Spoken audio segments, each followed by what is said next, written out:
Welcome to the Journeys of the Curious Traveler, Episode 2, Cape Town. When I put this trip together, I had a few goals in mind. I wanted to land in Cape Town, South Africa, and drive to the Cape of Good Hope, the southernmost tip of Africa, which was made famous by Portuguese explorers. I wanted to experience the culture of South Africa 30 years after the end of apartheid and the rise of Nelson Mandela. In Zimbabwe, I wanted to visit one of the 7 wonders of the world, Victoria Falls, which was discovered by the famous Scottish explorer David Livingstone.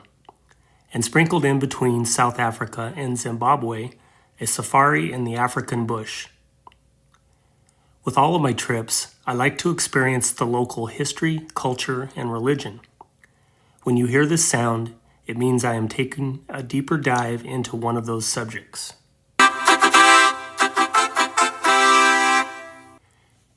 This episode will focus on Cape Town.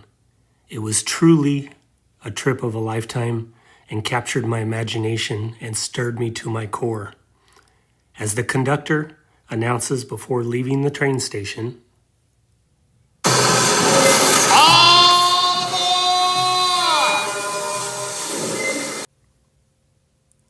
when exposed to parts of the world like the African bush or the Amazon jungle, it is important to prepare for the unique sicknesses found in those areas, specifically malaria and yellow fever. I got my yellow fever vaccine a couple of years ago, and it lasts a lifetime. Malaria pills must be taken before, during, and after the exposure to African and Amazon mosquitoes. This is an absolute requirement. Getting malaria or yellow fever would certainly be life-threatening. It is also important to get insurance for trips like this. Most health insurance policies do not cover health care outside the United States.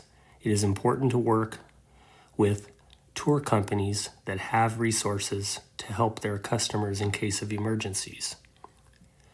When I booked my flights, I was amazed at the distance between Cape Town and Phoenix. The entire flight was 10,000 miles.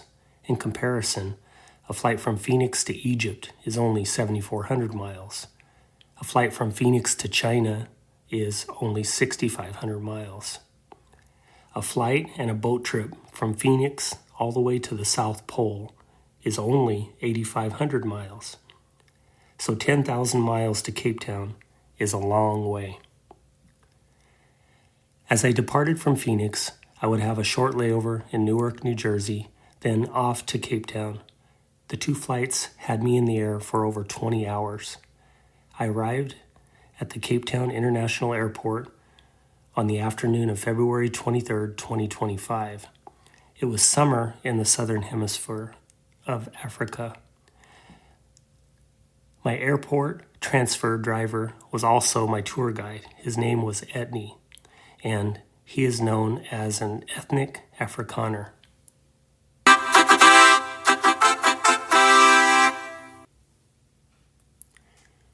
Afrikaners are a South African ethnic group descending from predominantly Dutch, French, and German settlers who arrived in the Cape of Good Hope in the 17th and 18th century. They developed their own language, Afrikaans, and a distinct cultural identity, eventually becoming a dominant political force in South Africa. Etnie told me that when German and Dutch tourists come to town and hear Afrikaners speak, they joke by calling it baby Dutch. In other words, the language is simplistic and it sounds like German Dutch children speaking. The Afrikaans minority ruled South Africa from 1948 to 1994 under the system known as apartheid. Before 1948, the British Empire ruled South Africa. The white ruling minority had a national population of about 5 million people, or 13%. The unrepresented black majority was 32 million and 87% of the population. Apartheid was a system of institutionalized racial segregation and discrimination enforced in South Africa by the government. It legally separated people based on race, granting white citizens vastly superior rights and opportunities while severely restricting those of the black majority.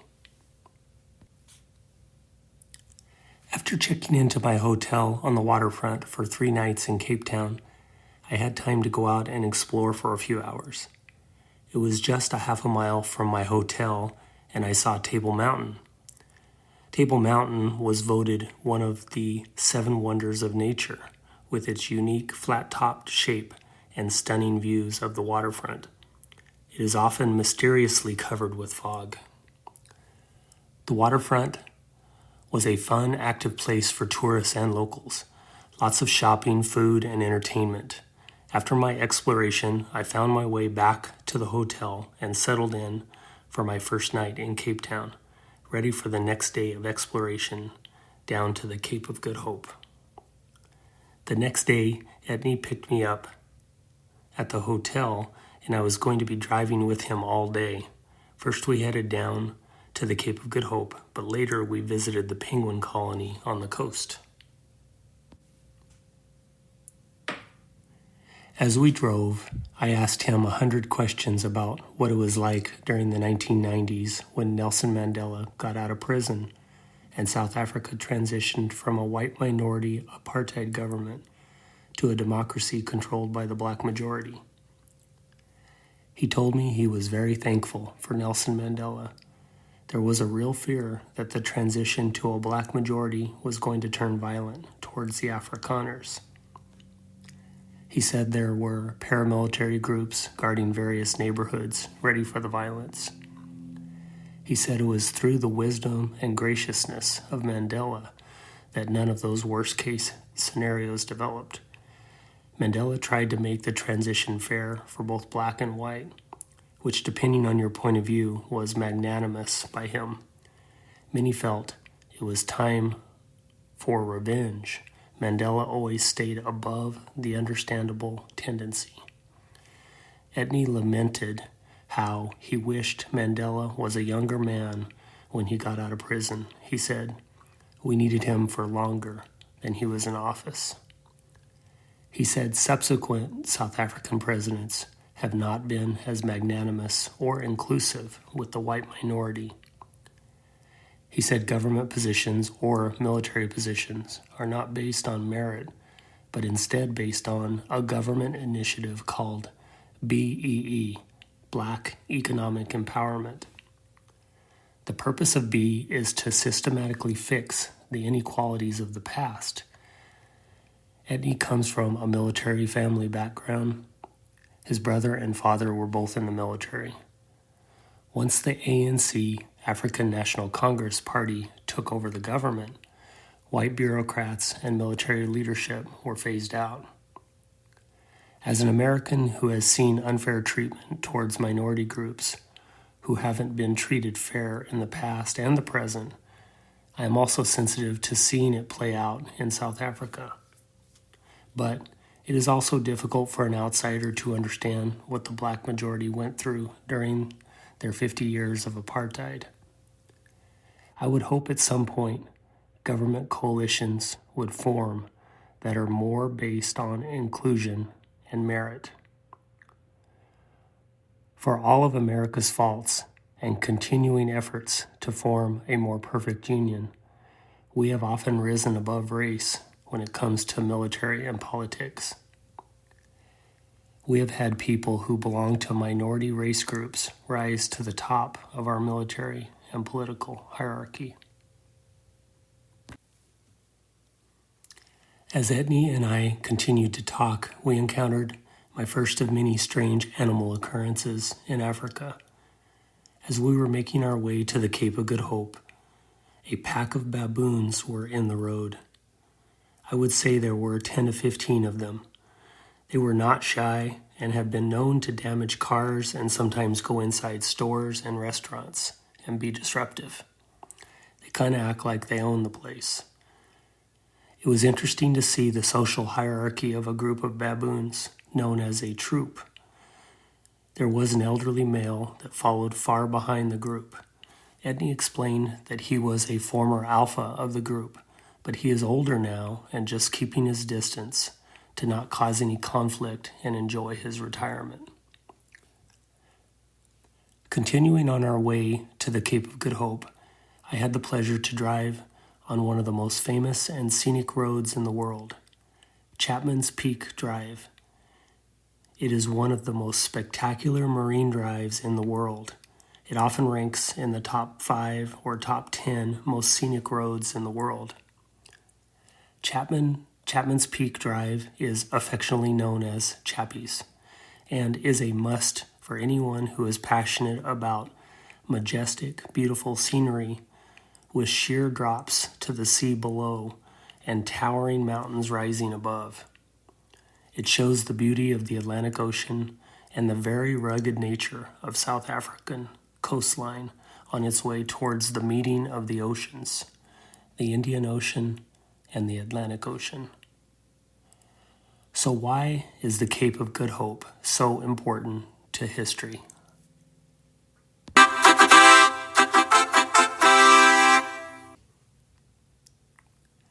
The navigation around the Cape of Good Hope is a great milestone in the history of the world and a fascinating story of tiny Portugal becoming a world power. Throughout history, control of distribution is often the true power, in other words, the control of trade routes. European markets loved their exotic silks and spices from the places that produced them, China and the Molucca Islands in modern-day Indonesia.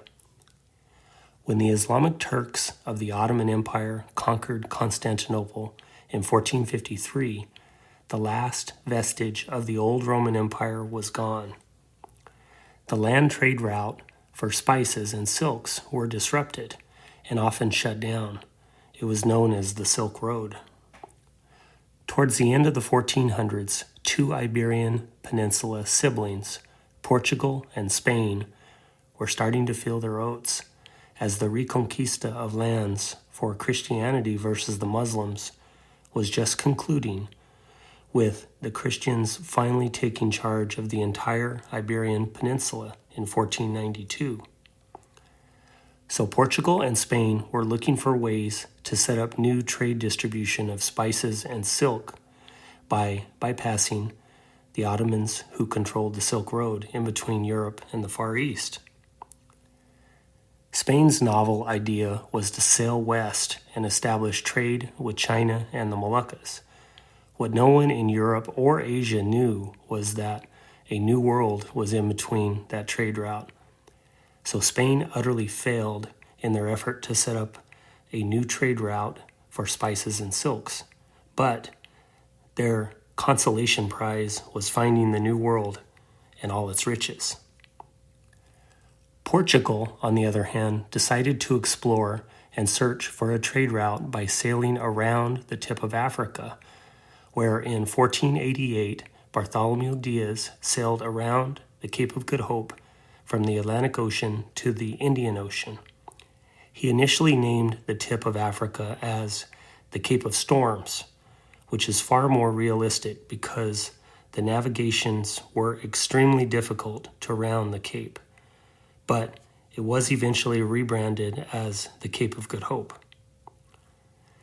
Later expeditions led by Vasco da Gama in 1497 to 1499 established a trade route with India and later the Molucca Islands.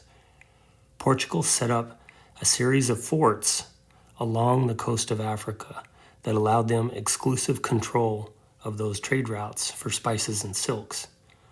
Little Portugal became a world power because of their risk-taking, ingenuity, and brilliant navigational skills. Portugal controlled the distribution of the most sought-after goods of that era, spices and silk.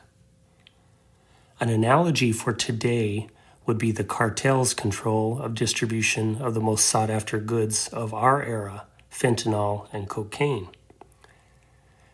China is the biggest producer of fentanyl, and Colombia is the biggest producer of cocaine, but they both rely on the distribution of the Mexican cartel to get their products to the primary end user, the United States. Just like the cartel, Portugal controlled the distribution network of spices from the producing countries of China and the Molucca Islands. A postscript to Spain's perceived failure in not finding China with their Hail Mary attempt to sail west. They did not find silks and spices, but they extracted 16,000 tons of silver and the free slave labor to mine it, a surprisingly good consolation prize for their sail west strategy. As I finally arrived at the Cape of Good Hope, I felt that history all around me that was created by the Portuguese. There were a lot of wonderful views on the rough, steep mountains along the Cape.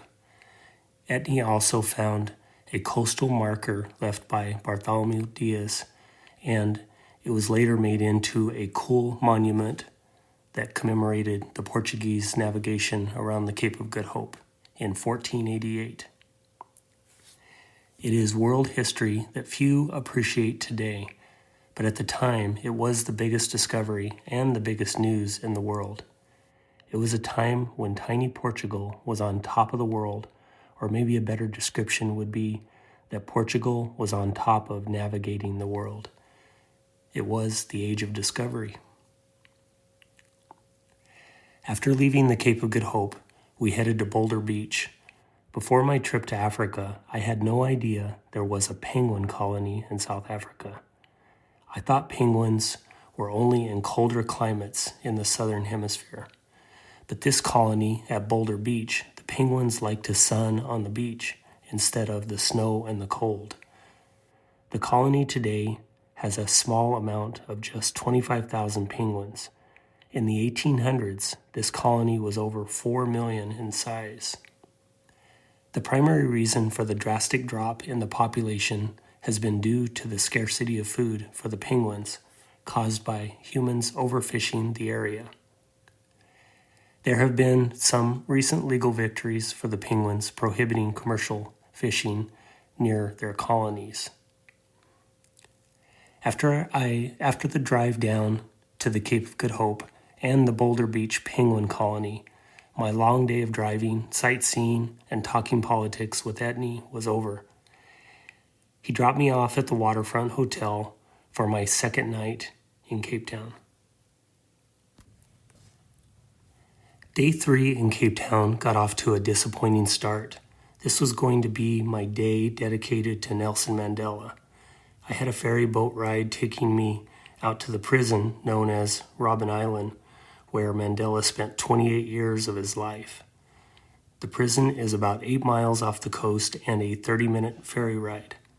Unfortunately, all ferries were canceled that day due to rough waters that are typical off the coast. So I had to replan my day, and I was instead going to visit all of the famous monuments of Mandela in Cape Town. The first monument was easy. It was about a mile walk along the waterfront to a place known as Nobel Square. It is a square along the waterfront that depicts 4 Nobel Peace Prize winners from South Africa, Mandela and de Klerk, who was the leader of the white government that handed over power in a free election. The other 2 Nobel Prize winners were Bishop Desmond Tutu and activist Albert Lutulu. The next famous statue was going to be a bit of a walk, about 3 miles to get to the Cape Town City Hall.